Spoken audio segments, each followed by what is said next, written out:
आधार पर हुई है।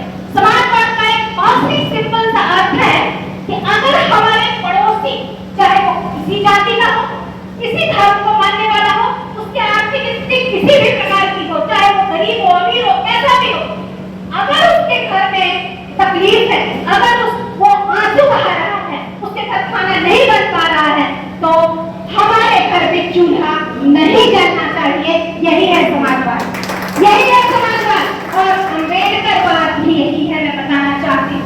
बाबा साहब के जीवन को हम सब जानते हैं। मैं जानती हूँ इस सभागार में बैठे हुए सभी भाई बहन घंटों बोल सकते हैं उनके जीवन के ऊपर, और जो उन्होंने सहा, हमें से बहुत सारे लोग दुर्भाग्य से आज भी सह रहे हैं उन मनवालू विचारधाराओं। तो मैं बात करना चाहती हूँ कि दायरे का मुद्दे पे आती हूँ कि आखिर क्यों जरूरत है कि हम फिर से बाबा साहब को लेकर के अपने समाज में चले, अपने लोगों के पास चले। एक कवि की 2 लाइन है जो मैं कहना चाहती हूँ। होने को घनघोर गर्जना, होने को घनघोर गर्जना, तूफानों को आने दो, जन्म की नहीं कर्म की करो अर्चना, जन्म की नहीं कर्म की करो अर्चना, बाकी सब जाने दो, बाकी सब जाने दो। मैं बताना चाहती हूँ, बाबा साहब ने पूरे जीवन जन्म की अर्चना नहीं की। जो ये मनुवादी करवाना चाहते हैं, ये मनुवादी क्या करवाना चाहते हैं? ये मनुवादी चाहते हैं कि जिस जाति में जो व्यक्ति जन्म लिया उसी के अनुसार वो मनुस्मृति में लिखी हुई बातें हैं उसको करें। लेकिन बाबा साहब ने हर एक उन सारी मर्यादाओं को तोड़ा और उसका माध्यम बनी शिक्षा। शिक्षा उसका माध्यम बनी। बहुत सारे वक्ताओं ने चर्चा किया, वो एक अच्छे कानूनविद, एक अच्छे अर्थशास्त्री, एक अच्छे राजनीतिज्ञ थे। मैं बताना चाहती हूँ, उन्होंने न सिर्फ कहा, करके दिखाया, बल्कि अपने लोगों को दिया। भारत का संविधान जिसका आर्टिकल 21A में वर्णित है हमारे लिए शिक्षा का अधिकार। और मैं आज जोड़ना चाहती हूँ अपने राष्ट्रीय अध्यक्ष जी को, वो न सिर्फ अम्बेडकरवादी है बल्कि उन्होंने अपने लोगों तक उसको पहुंचाने का काम किया। जब हमारी सरकार बनी 1990 में, समाजवादी की सरकार बनी, तो आदरणीय लालू प्रसाद यादव जी ने शिक्षा के बजट को 105 करोड़ से बढ़ाकर 156 करोड़ कर दिया। पहली बार बीपीएससी के माध्यम से 25,000 शिक्षकों की बहाली हुई ताकि बच्चों को क्वालिटी, एक गुणवत्तापूर्ण शिक्षा दी जा सके। याद करिए उस दौर को, जो वो दौर था, संविधान की एक एक बात को धरातल में, उसके लिए कितनी लड़ाइयां लड़ी गई।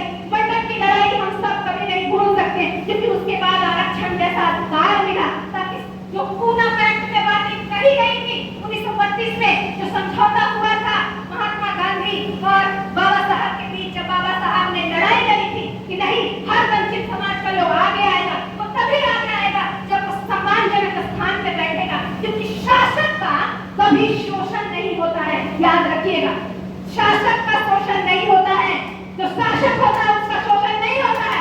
इस बात को याद रखिएगा। बाबा साहब भीमराव अम्बेडकर ने शासक बनने का अधिकार दिया, इसीलिए भूलिएगा मत। और आदरणीय लालू प्रसाद यादव जी का जो कार्यकाल आया, तो उन्होंने हाथ पकड़ पकड़ के खींचा, बाहर आओ, ऊपर आओ और बोलो, मानो। अब इन बातों को फिर से हम क्यों कहें? इसीलिए कहें कि वर्तमान की जो केंद्र की सरकार है, वो बाबा साहब के दिए गए एक अधिकारों को छीन रही है। शिक्षा जो जीवन को गुणवत्तापूर्ण बनाती है, हमें समाज में ऊंचा स्थान दिलाती है। जब वर्तमान की सरकार क्या कर रही है, आप जो नौजवान भाई लोग बैठे हैं गूगल करके देखिएगा, आज भारत का शिक्षा बजट कितना है? सिर्फ 0.37% इस देश को शिक्षा का बजट दिया गया है। आप unified district commission for education का डेटा निकाल के देखिए, गूगल पे जाकर के, कि पिछले 3-4 सालों में 50,000 सरकारी स्कूलों में इन्होंने ताला लगा दिया है। क्या षड्यंत्र है ये समझने की जरूरत है। लेकिन नई शिक्षा नीति 2020 आई है, इसमें उन्होंने मेगा स्कूल कॉन्सेप्ट की बात कही है। क्लोजर एंड फर्दर, मतलब कि या तो बंद करो या तो मर्ज करो, मिला। मतलब जिस स्कूल में 3,000 से कम विद्यार्थी हैं और जिस विश्वविद्यालय में 5,000 से कम विद्यार्थी हैं, या तो उसको एक साथ मिला के बड़ा बना दो या फिर उनको बंद कर दो। आप समझिए, हम लोग सोए हुए हैं, समाजवादी लोग सोए हुए हैं। हमारे बच्चे अगर पढ़ेंगे नहीं तो अधिकार कैसे मांगेंगे? इस बात को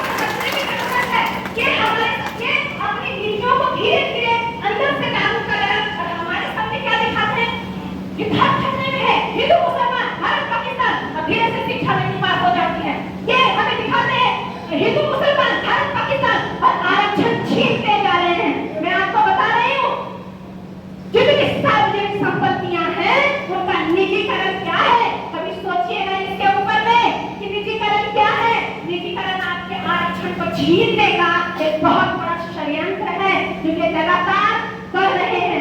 मैं आपको बताना चाहती हूँ ये क्या क्या बेच चुके हैं अभी तक।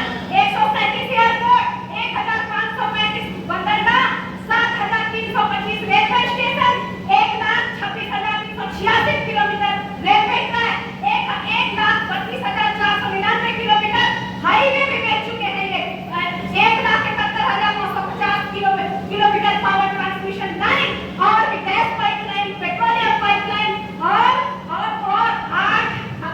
818 लाख मीट्रिक टन क्षमता के अनाज के गोदाम भी बेच चुके हैं ये, और हम और आप सो रहे हैं।